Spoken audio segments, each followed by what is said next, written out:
The journey to the warning beacon took 3 weeks, but it felt like 3 months to Jake Miller. Every day brought new discoveries as Dr. Lisa Grant continued to decode more information from the alien crystal. The picture that emerged was both fascinating and disturbing. Captain Roy Bennett had taken the news better than Jake expected.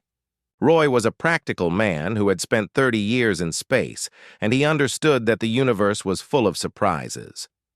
When Jake explained what they had found, Roy simply nodded and ordered the course change without asking too many questions. If there are aliens out there who know about us, then we need to know about them, Roy had said. Simple as that. But nothing about their situation was simple. As they traveled toward the beacon, Lisa discovered more files in the crystal that painted a picture of a galaxy far more complex and dangerous than humans had ever imagined. "Look at this," Lisa said, showing Jake another holographic display in the ship's main conference room. "These are military records from something called the Zephyrian Defense Force. They describe patrol routes that specifically avoid our solar system." Jake studied the display. The patrol routes formed a complex pattern around hundreds of star systems, but there was a perfect circular gap where Earth should be. "They're treating our entire region of space like it's radioactive." "That's not the worst part," Lisa continued. She brought up another file. "This is a communication between 2 Zephyrian commanders from about 200 years ago. One of them asks why they can't use the space near Sol for a shortcut between 2 trade routes. The other commander's response is, 'Disturbing.' Jake, read the translated text on the screen." The response was brief but chilling. "Young fool. Do you want to wake the sleeping giants? Do you want to bring down the wrath of the Soul Guardians on our entire fleet? That space is forbidden for good reason. Find another route." "Sleeping giants?" Jake asked. "That phrase appears in dozens of files from different species, always in connection with Earth or our solar system. Some files call them the Watchers, others call them the Protectors. But they all seem to agree that something incredibly powerful is guarding our world." Dr. Amy Clark, the ship's archaeologist, had been quietly listening to their conversation. She was a small woman with sharp eyes who had spent her career studying ancient human civilizations. Now she was trying to apply those same skills to understanding alien cultures. "Has anyone considered that maybe these guardians are human?" Amy asked. Jake and Lisa looked at her in surprise. "What do you mean?" Jake asked. "Think about it," Amy said. "These warning beacons have been around for thousands of years. What if early humans developed advanced technology and used it to protect Earth from alien invasion? What if we forgot our own history?" Lisa shook her head. "The technology in these beacons is far beyond anything humans have ever developed. Besides, some of these files date back to times when humans were still using stone tools." "Then maybe the Guardians aren't human at all," Amy replied. "Maybe there's something else that decided to protect Earth for their own reasons." Their conversation was interrupted by an announcement from the bridge. "All senior staff to the bridge immediately. We've reached the beacon." Jake felt his heart rate increase as they walked to the bridge. After 3 weeks of speculation and theory, they were finally going to see one of these mysterious warning beacons with their own eyes. The bridge viewport showed a sight that took Jake's breath away. The beacon was enormous, easily a mile tall, and half a mile wide. It looked like a crystal tower made of some kind of material that seemed to shift and flow like liquid while maintaining its solid shape. The entire structure glowed with the same soft blue light they had seen in the alien crystal. "My God," whispered Pete Johnson, the ship's navigation officer. "How is something that big just floating in empty space?" "It's not floating," reported Lieutenant Kate Allen from the sensor station.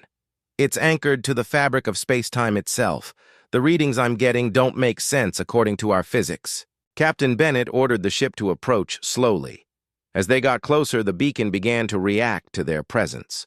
Lights along its surface started to pulse in complex patterns, and the blue glow became brighter. "Captain, I'm detecting massive energy readings from the beacon," Kate reported. "Power levels are off the charts." Suddenly, the space around their ship filled with holographic displays. Text appeared in dozens of different alien languages, all saying the same thing. The ship's computer worked quickly to translate the messages. Quarantine zone, do not approach. Protected territory, ancient guardians watch. Death awaits the foolish. Turn back now. But there was something else. Mixed in with all the alien warnings was a message in perfect English. Human vessel, you have entered restricted space. Your species is not yet ready for contact. Return to your home world immediately. The bridge fell silent. Jake could hear his own heartbeat in the quiet. The beacon knows we're human, he said finally. More than that, Lisa said, staring at her instruments. It's been waiting for us. Look at the power readings. The beacon activated the moment we arrived, like it was programmed to respond specifically to human ships. Captain Bennett made a decision that would change the course of human history. Instead of turning back, he ordered Pete Johnson to move the ship closer to the beacon. "Captain, are you sure about this?" Pete asked. "If someone has been protecting Earth for thousands of years, I want to know who they are and why," Roy replied. "Take us in slowly." As they approached the beacon, more holographic displays appeared around their ship. These weren't warnings. They were images. Pictures of space battles between massive fleets of alien ships, pictures of planets being destroyed by weapons that turned entire worlds into dust, pictures of civilizations rising and falling across the galaxy. Amy Clark was recording everything on her equipment. "These images appear to be historical records," she said. "It's like the beacon is trying to teach us something about galactic history." One image caught Jake's attention. It showed a fleet of enormous alien warships approaching a familiar yellow star. The ships were bigger than anything humans had ever built, bristling with weapons and accompanied by hundreds of smaller vessels. "That's our sun," Jake said. "Those ships were coming toward Earth." The image changed, showing the same fleet from a different angle. But now something was wrong. The alien ships were breaking apart, not from weapons fire, but as if they were being torn apart by invisible forces. In moments, the entire fleet was reduced to scattered debris. The final image in the sequence showed the aftermath. Where the alien fleet had been, there was nothing but empty space. But floating among the debris were dozens of objects that looked exactly like the beacon they were currently approaching. "The beacons appeared after that fleet was destroyed," Lisa said quietly. "Someone or something destroyed that entire invasion force and then put up warning beacons to make sure it never happened again." Captain Bennett studied the images for a long moment. "How long ago do you think this happened?" Lisa checked her instruments. "Based on the stellar positions in the images, I'd say about 5,000 years ago. Right around the time the oldest warning messages date back to. So someone destroyed an alien invasion fleet that was heading for Earth 5,000 years ago," Jake said. "Then they put up these beacons to warn other aliens to stay away." "But who?" Amy asked. "And why haven't they ever contacted us?" Their questions were answered by another holographic display that appeared directly in front of the main viewport. This one showed a single word in English: patience. Then the beacon's glow began to fade, and the holographic displays disappeared one by one. Whatever intelligence controlled the beacon had decided the conversation was over. "Captain, I'm detecting another beacon about a light year from here," Pete reported. "And beyond that, there are dozens more. They form a complete sphere around our solar system." Captain Bennett nodded slowly. "Plot a course for the next beacon. We're going to visit as many of these things as we can. I want to understand exactly what kind of protection Earth has been under." As their ship moved away from the first beacon toward the next one, Jake couldn't shake the feeling that they were being watched. Someone or something had been guarding Earth for thousands of years, powerful enough to destroy entire invasion fleets, but patient enough to wait for humanity to develop space travel on their own. The question that troubled him most was what would happen when these mysterious guardians decided that humanity was finally ready to learn the truth. Based on what they had seen so far, Jake suspected that truth was going to be more incredible and more terrifying than anything they could imagine. "Lisa," he said quietly, "I want you to prepare a detailed report of everything we've learned so far. If something happens to us out here, Earth needs to know what we discovered." Lisa nodded, understanding the implications. They were venturing into territory that had been forbidden to every other species in the galaxy. Whatever had been protecting Earth might not appreciate humans poking around the very barriers that had kept them safe for millennia, but they had come too far to turn back now. Humanity deserved to know who their guardians were and what price had been paid for their protection. "On a galactic scale," Amy confirmed, "they don't just want to rule the galaxy. They want to empty it of anyone who might resist them." Colonel President Frank Coleman stood before the United Nations General Assembly in New York. The Great Hall was packed with representatives from every nation on Earth. Behind him, a massive screen showed images that had arrived just hours before. The images were horrible. Mass graves on 17 different worlds, cities turned to ash, entire species wiped from existence. The evidence that Captain Morrison and his rescued prisoners had brought back painted a picture of evil that shocked even hardened diplomats. "Fellow representatives," President Coleman said, his voice carrying to every corner of the hall, "what you have seen today changes everything. The Cathara Empire is not just another aggressive species. They are genocidal killers who have destroyed entire civilizations." The hall was completely silent. On the screen behind Coleman, more images appeared. Cathara ships bombarding defenseless planets, prisoners being executed for entertainment, children from a dozen species locked in cages. "The survivors we rescued have told us their stories. The Cathara don't just conquer worlds.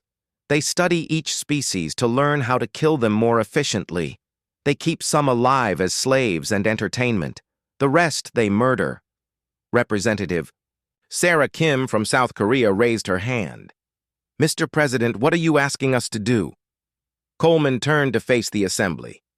"I am asking you to authorize a state of total war against the Cathara Empire. Not a limited military action, not a rescue mission. Total war until every Cathara ship is destroyed and every enslaved world is free." Representative Carlos Mendez from Mexico stood up. "Sir, that could mean fighting across the entire galaxy. The cost would be enormous. The cost of not fighting would be the end of every free species in the galaxy," Coleman replied, "including us." Dr. Peter Kim walked to the podium. His hands shook as he held up a data pad. "Representatives, I have spent 3 days interviewing the survivors. What they told me keeps me awake at night. The Cathara have a plan. They call it the Great Cleansing." The hall stirred. People leaned forward to hear better. "Their goal is to reduce the galaxy to just one intelligent species, themselves. Every other form of life will be eliminated or enslaved. They have been working on this plan for over 1,000 years. Representative Michelle Johnson from Canada asked, "How many species have they already destroyed?" Dr. Kim looked at his data pad. "Based on survivor accounts and Cathara records we captured, at least 300 species have been completely wiped out. Another 200 are enslaved. We estimate they have killed over 50 billion intelligent beings. The number hit the assembly like a physical blow. 50 billion people, dead because they refused to surrender their freedom." President Coleman stepped forward again. "Representatives, the Cathara made a mistake when they attacked the Meridian. They showed us who they really are. Now we have a choice. We can try to hide and hope they ignore us, or we can fight to stop them before they finish their genocidal plan." The vote was unanimous. Every nation on Earth authorized total war against the Cathara Empire. 2 days later, Admiral Lisa Santos stood on the bridge of the UES Defiance, the largest warship ever built by human hands. Around her, The combined fleet stretched across space like a metal constellation. Over 800 ships from every nation on Earth, all heading toward Kythera space. "Admiral," reported Commander Jack Taylor, "we're receiving communications from the liberated worlds. They want to join the fleet." Admiral Santos looked at the tactical display. Red dots showed Kythera positions. Blue dots showed human ships. But now there were green dots, too. Ships from the Vorthan Republic, the Nexari Alliance, and a dozen other species that had either escaped Kythera rule or hidden from it. "How many allied ships are we talking about?" "Over 2,000, ma'am. The Vorthans alone are sending 600 warships. They've been building them in secret for 50 years, waiting for someone to lead a rebellion." Santos smiled. The Kythera had spent centuries convincing the galaxy that resistance was hopeless. But Captain Morrison and his crew had shown every enslaved species something they had forgotten. It was possible to fight back. "Commander Taylor, send a message to all Allied ships. We move as one fleet, we fight as one people, and we don't stop until every slave is free." On the bridge of another human ship, the UES Vengeance, Captain Morrison stood beside Admiral Ben Torres.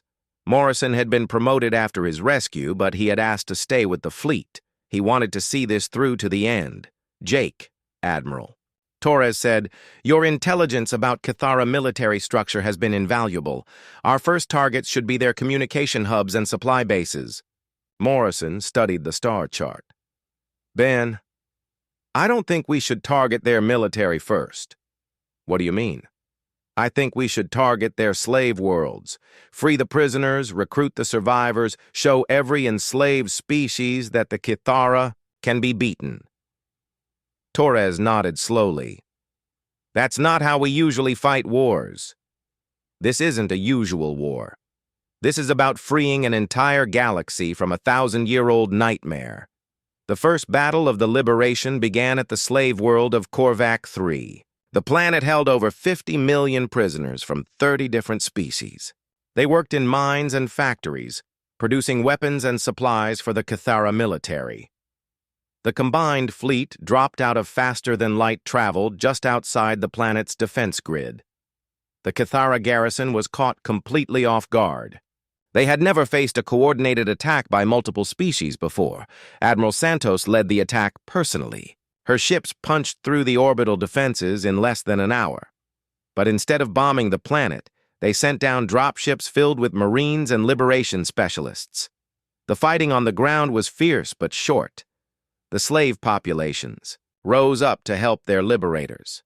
Kythera guards found themselves outnumbered 1,000 to 1.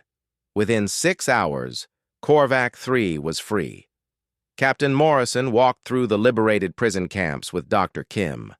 What they saw there made them understand why this war had to be fought. The prisoners were not just slaves. They were experimental subjects. The Kythera had been testing new weapons on them, studying their biology, breaking down their cultures and identities.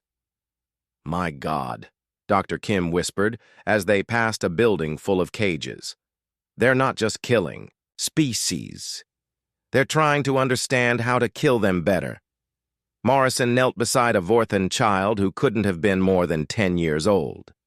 The child was thin and scared, but alive. "What's your name?" Morrison asked gently. "I don't remember," the child said. "The Kythera said names were for free people."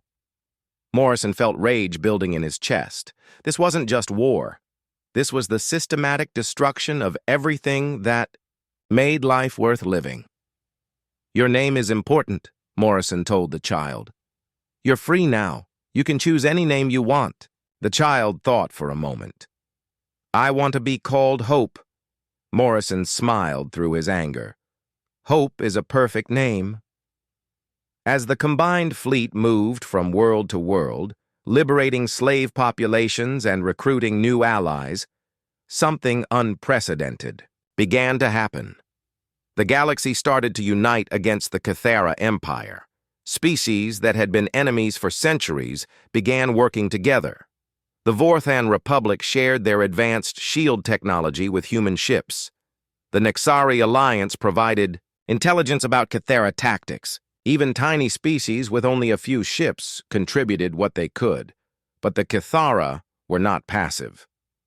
Supreme Overlord Krexvon ordered a new strategy. If the combined fleet wanted to free slave worlds, he would make sure there were no slaves left to free. The order went out across the Cathara Empire. Any world threatened by the Liberation Fleet was to be sterilized. Every prisoner, every slave, every living being was to be killed rather than allowed to join the enemy. The race against genocide had begun. Admiral Santos received the intelligence from her spy network while the fleet was approaching the slave world of Drakmor 7. The planet held over 100 million prisoners, but Cathara ships were already in orbit. "How long do we have?" she asked her intelligence officer. 6 hours before they begin the extermination, ma'am." Santos looked at the tactical display. Drakmor 7 was heavily defended. A direct assault would take at least 8 hours and cost thousands of ships. "Ma'am," said Commander Taylor, "we could bypass this world and hit a softer target." Santos turned to look at him. "Commander, there are 100 million people on that planet. We're not leaving them to die." "But ma'am, the tactical situation is simple," Santos said. "We have 6 hours to save 100 million lives, so we're going to save them." She opened a channel to the entire fleet. "All ships, this is Admiral Santos. The Cathara are preparing to murder every prisoner on Drakmor 7. We have 6 hours to stop them. I know the odds are bad. I know we'll take heavy losses. But we didn't come this far to watch innocent people die." Her voice carried across space to over 3,000 ships from dozens of species. "Today we show the galaxy what happens when free people stand together. Today we show the Cathara that their reign of terror is over. All ships, maximum speed to Drakmor 7. The combined fleet moved forward like an unstoppable wave. Human ships, alongside Vorthan cruisers, Nexari fighters beside vessels from species most humans had never heard of, all of them united by one simple idea. The breakthrough came when they were investigating their fourth warning beacon. Lieutenant Kate Allen was monitoring communication frequencies when she picked up something unexpected, voices speaking in alien languages. "Captain, I'm detecting a conversation between two ships about 6 light hours from our position," Kate reported from her station. "They're using a frequency band we've never seen before." Captain Roy Bennett looked up from the report he was reading about their previous beacon encounters. "Can we understand what they're saying?" Dr. Lisa Grant was already working on the translation.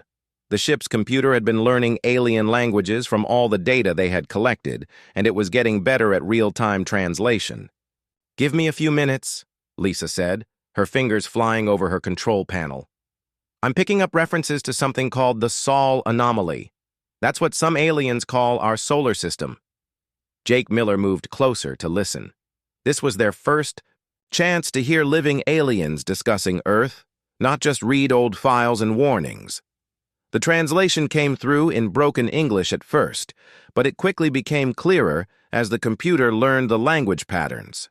2 alien ship captains were having what sounded like a routine conversation about trade routes and cargo schedules. "Cargo transfer will be completed at Station 7, said the first voice. "Then we proceed to the Kepler colonies." "Confirmed," replied the second voice. "But stay clear of grid section 47. That's too close to the Sol anomaly." "Understood. No one wants to deal with the Guardians." Jake and Lisa exchanged glances. The aliens were talking about their Guardians like they were common knowledge. "Wait," said the first voice. "My sensor operator is reporting something strange. There's a ship near the Sol boundary that doesn't match any known design." Jake felt his blood go cold. They were talking about the New Horizons. "Impossible," said the second voice. "Nothing goes near Sol space. The warnings are clear." "I'm looking at the sensor data myself. Small vessel, unknown configuration, definitely artificial. It's moving between the warning beacons." There was a long pause in the alien conversation. Then the second voice spoke again, and Jake could hear what sounded like fear in the translated words. You need to report this immediately to the Council of Worlds. If something is approaching soul space, the Guardians need to be warned. The Guardians already know, said the first voice quietly. They know everything that happens in their territory. Captain, Bennett made a decision that would change everything. Kate, open a communication channel on their frequency. Sir, are you sure about that? Kate asked. If they already know we're here, there's no point in hiding, and we need answers. Roy turned to Lisa.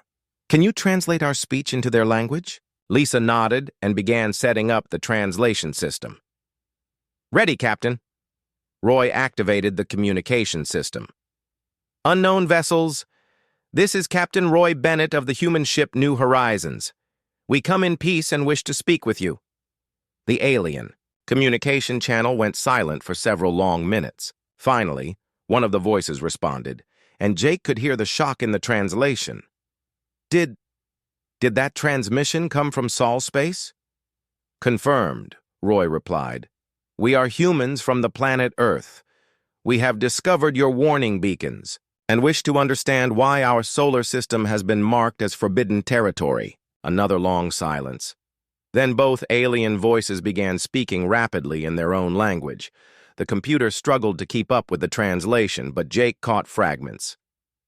Impossible. Sol species achieved space travel. Guardians allowed them to leave. Council must be informed immediately. Finally, one of the aliens addressed them directly. Human vessel, this is Captain Zara of the Altarian merchant ship Star Trader. What you are telling us is impossible. No species has ever left Sol space. The Guardians do not permit it. Well, we're here, Roy replied simply, and we have a lot of questions. This changes everything, Zara replied. Please, human captain, maintain your position. I must contact my government immediately. Over the next several hours, Jake watched as their simple conversation turned into what appeared to be a galactic emergency. The aliens were sending messages across multiple star systems, and responses were coming back from dozens of different species. Lisa was working overtime to translate the flood of communications. Jake, you need to hear this, she said. I'm picking up emergency broadcasts from something called the Council of Worlds. They're calling an emergency session to discuss the Sol situation. What are they saying? They're scared, Jake. Really scared. Some of them are talking about evacuating border systems. Others are demanding to know if the Guardians have gone dormant. Dr. Amy Clark had been quietly studying the cultural implications of what they were learning. This reaction tells us something important, she said. These aliens don't just respect our Guardians. They're terrified of them. Captain Zara's voice came through the communication system again. Human vessel, I have received permission from my government to speak with you directly, but you must understand. What you have accomplished should be impossible. Why? Roy asked. Because your Guardians have never allowed any species to leave Sol space. For 5,000 years, they have maintained absolute isolation around your world. Every species that has tried to approach has been discouraged. Discouraged how? There was a pause before Zara answered. Ships that approach Sol space disappear, human captain. Entire fleets have vanished without a trace. Your Guardians do not send warnings or make threats. They simply remove anything that comes too close to your world. Jake felt a chill run down his spine. How many ships have disappeared? Thousands over the centuries. My own people lost a scientific expedition 300 years ago. The ships were there one moment, gone the next. No debris, no distress signals, no survivors. Lisa was frantically taking notes. Captain Zara, can you tell us what your people know about these Guardians? Very little, Zara replied. They appeared after the hegemony fleet was destroyed 5,000 years ago. Since then, they have maintained perfect isolation around Sol. Some say they are ancient machines left by a dead civilization. Others believe they are energy beings from another dimension. What do you believe? Roy asked. I believe they are something beyond our understanding, and I believe they have been protecting your species for reasons known only to themselves." Amy Clark leaned forward. "Captain Zara, has any species ever tried to communicate with our guardians?" "Many have tried. None have succeeded. The guardians do not communicate with outsiders. They simply maintain their barriers and destroy anything that threatens them." Jake realized they were learning the galaxy's greatest mystery from the outside perspective. To these aliens, Earth's guardians were an unsolvable puzzle, a force of nature that had to be respected but could never be understood. "There is something else you must know," Zara continued. "Your emergence from Sol space has already been reported to the highest levels of galactic government. Every major civilization will soon know that the Sol species has achieved interstellar travel." "Is that a problem?" Roy asked. "It could be. There are some species that have always wanted to test themselves against the Sol Guardians. They have been held back only by the certainty that it would mean their destruction. But if the Guardians are allowing your species to travel freely, some may see this as a sign of weakness." Lisa looked up from her translation work. "Captain, I'm detecting more ships approaching our position, at least 6 different vessel types from what I can tell. They come to see for themselves," Zara explained. "The emergence of the Sol species is the most significant event in galactic history since the Hegemony Wars. Everyone wants to witness it." Over the next few hours, their small area of space became crowded with alien vessels. Ships from a dozen different species arrived to observe the humans who had somehow escaped from the most protected region in the galaxy. The aliens were cautious but fascinated. Through Captain Zara, who seemed to have appointed herself as their translator, they learned that humans had become a legend among galactic civilizations. The mysterious species protected by all-powerful guardians, isolated for millennia, while the rest of the galaxy developed interstellar civilization. "Your species is famous throughout the galaxy," Zara told them. "There are entire academic fields devoted to studying the Sol anomaly. Scholars have written thousands of papers speculating about what your people might be like." "And what did they conclude?" Amy asked. "That you must be either incredibly dangerous or incredibly precious for the Guardians to protect you so completely." Jake realized that humanity was about to make first contact not with one alien species, but with representatives of an entire galactic civilization that had been watching them from afar for thousands of years. "Captain Zara," Roy said, "we would like to meet with representatives of your government and the Council of Worlds. We have much to learn about the galaxy, and apparently, you have much to learn about us. This will require the highest level of diplomatic approval," Zara replied. "No one has ever negotiated with a Sol species before, but I believe arrangements can be made." As Jake watched the alien ships positioning themselves around the new horizons, he realized that this moment would be remembered as the beginning of humanity's entry onto the galactic stage. But he also understood that their emergence from Earth's protection had consequences they were on. The meeting with the alien representatives took place on a neutral space station called Crossroads, located exactly halfway between human and Altarian space. Jake Miller had never seen anything like it. The station was enormous, easily the size of a small city, and ships from dozens of different species were docked at its various ports. Captain Roy Bennett had chosen a small diplomatic team for this. Historic first contact. Jake was there as military advisor, Dr. Lisa Grant as chief translator, Dr. Amy Clark as cultural specialist, and engineer Tony Ross to evaluate alien technology. They were about to learn secrets that the galaxy had been keeping for thousands of years. The meeting chamber was a circular room with a domed ceiling that showed a real-time view of the stars outside.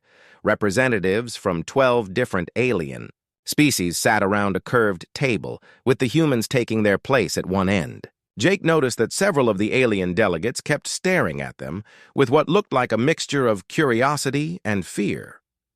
Captain Zara of the Altarians served as the primary spokesperson for the alien delegation. She was tall and thin with pale blue skin and large, dark eyes.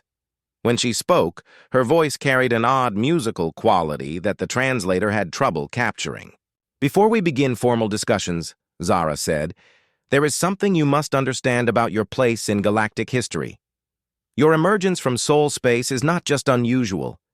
It is the most significant event to occur in our galaxy in 5,000 years. Why?" Roy asked. "We're just one small species from one small world." An alien that looked like a walking tree with crystal formations growing from its bark spoke up. The translator identified it as Ambassador Kree of the Silicate Consortium. "Your world is not small in galactic terms, Captain Bennett. It is the center of our greatest mystery and our deepest fear." Amy Clark leaned forward with interest. "Fear of what?" "Of what happened to the last species that tried to claim your world," Kree replied.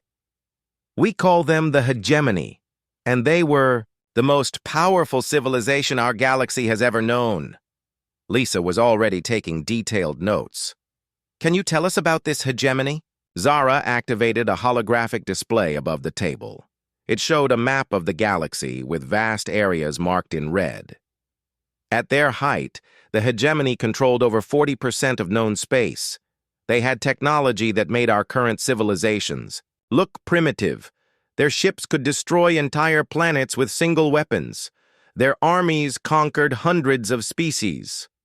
The display changed to show images of massive alien warships, cities that floated in space, and weapons that could crack moons in half. Jake realized he was looking at the remains of a galactic empire that had been more advanced than anything humans had ever imagined. "They were not evil," said another alien delegate, one that looked like a giant insect with metallic skin. "They were simply convinced that they were destined to rule the galaxy. They brought order to chaos, technology to primitive worlds, and prosperity to their subjects." "What happened to them?" Tony Ross asked. The holographic display changed again, now showing a timeline. At the end of the timeline was a single date marked in red, followed by nothing. "They discovered Earth," Zara said simply. Jake felt his stomach drop.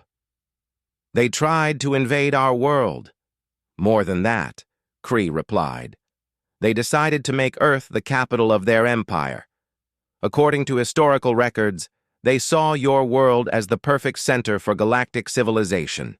It was located in a strategic position, had abundant resources, and was inhabited by a primitive species that could be easily controlled." Amy was studying the holographic timeline. "This was 5,000 years ago. Humans were still in the Bronze Age."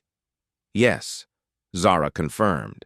"You had no space travel, no advanced weapons, no way to defend yourselves against the most powerful military force in galactic history." "So what stopped them?" Roy asked. The holographic display changed one final time, showing what looked like a military report. The text was in an alien language, but the translation appeared alongside it. "This is the final transmission from Fleet Admiral Corgan, commander of the Hegemony Invasion Force," Zara explained. 10,000 ships, the largest fleet ever assembled, approaching Sol space with orders to establish permanent occupation of Earth.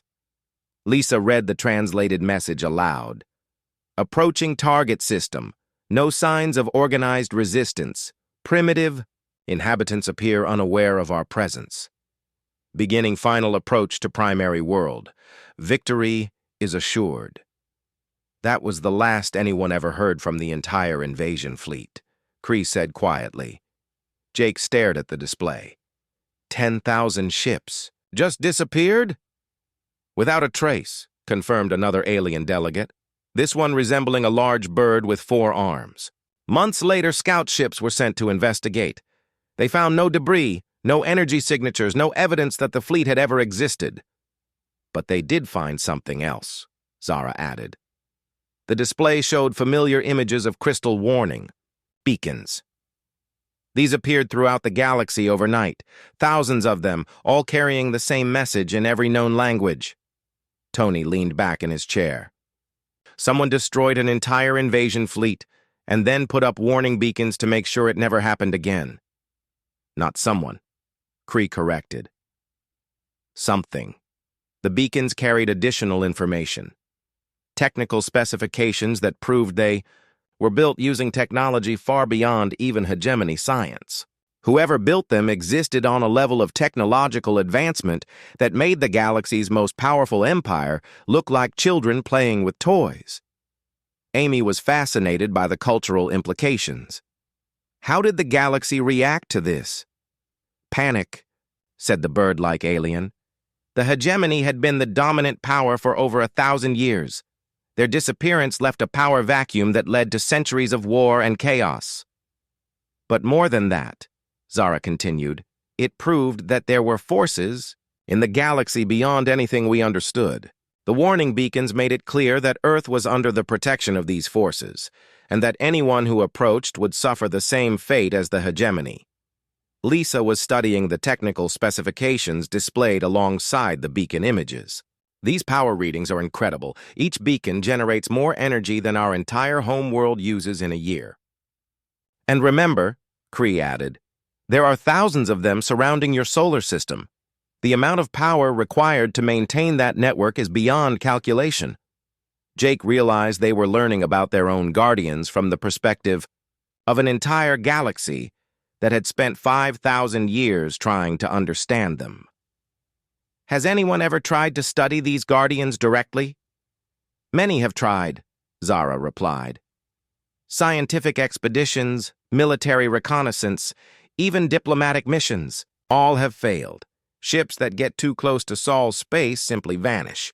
The Guardians do not communicate, do not negotiate, and do not make exceptions.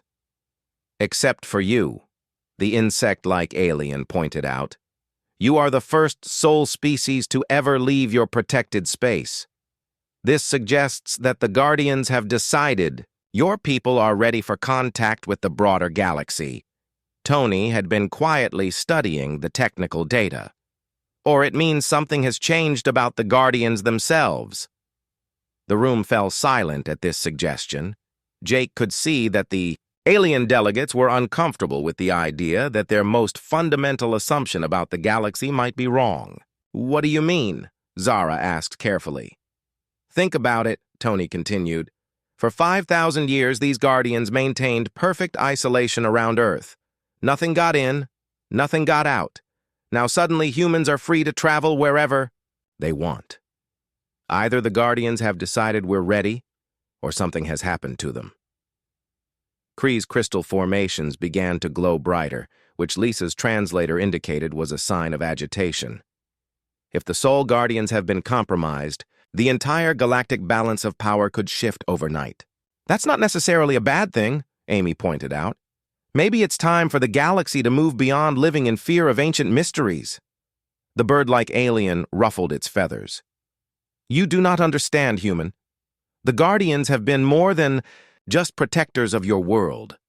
They have been a stabilizing force for our entire civilization. The knowledge that they existed prevented larger conflicts between species. No one wanted to risk actions that might draw their attention. Jake was beginning to understand the bigger picture. You're saying that our Guardians have been keeping the peace in the galaxy just by existing? Exactly, Zara confirmed. The hegemony's fate became a legend that every species tells its children. No matter how powerful you become, no matter how advanced your technology, there are always forces beyond your understanding that can humble you. Lisa looked up from her notes.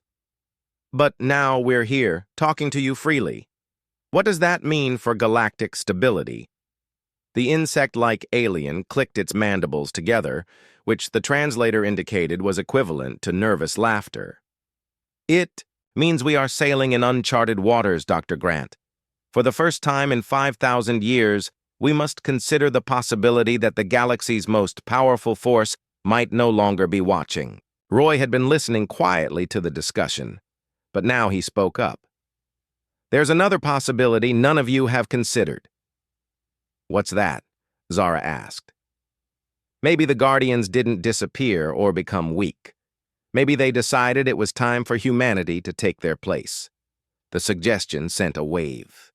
The journey back to Earth took 2 weeks, but Jake Miller could feel the tension building throughout the ship with each passing day.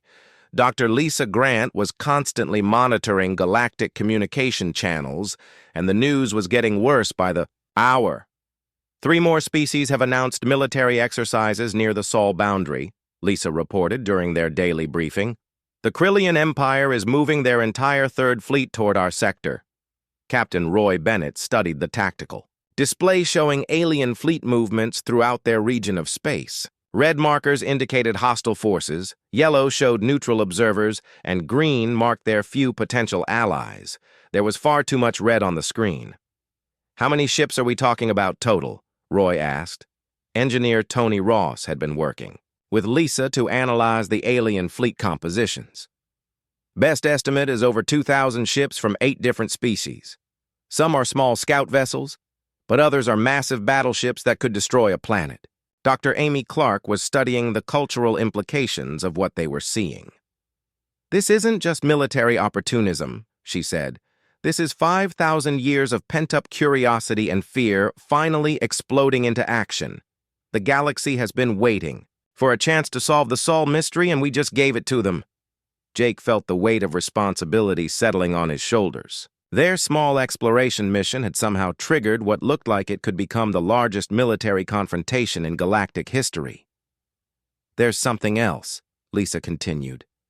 "I've been monitoring communications from the alien fleets. Some of them aren't planning to attack Earth directly. They want to capture human ships to study our technology and learn how we escaped from Sol space." "They think we have some kind of secret weapon?" Tony asked. "They think we're either incredibly advanced or incredibly lucky," Lisa replied. "Either way, they want to know how we did what no other species has ever managed." The ship's alarm system suddenly activated, and Lieutenant Kate Allen's voice came over the communication system. "All senior officers to the bridge immediately. We're detecting massive energy signatures throughout the solar system." Jake's heart rate spiked as they rushed to the bridge. Through the main viewport, he could see Earth growing larger as they approached home. But something was different. The space around their solar system was filled with lights that hadn't been there when they left. "What are we looking at?" Roy asked as they took their positions. Pete Johnson, the navigation officer, was staring at his instruments in disbelief. "Captain, I'm detecting energy sources throughout the entire solar system, massive ones. They're appearing everywhere." "Appearing from where?" "I don't know, sir. They're just materializing out of empty space. Whatever they are, they're putting out more power than anything we've ever seen." Lisa was working frantically at her station. "I'm detecting structures near Jupiter, Saturn, even in the asteroid belt. They're not showing up on visual scanners, but the energy readings are off the charts." Amy moved to the communication station.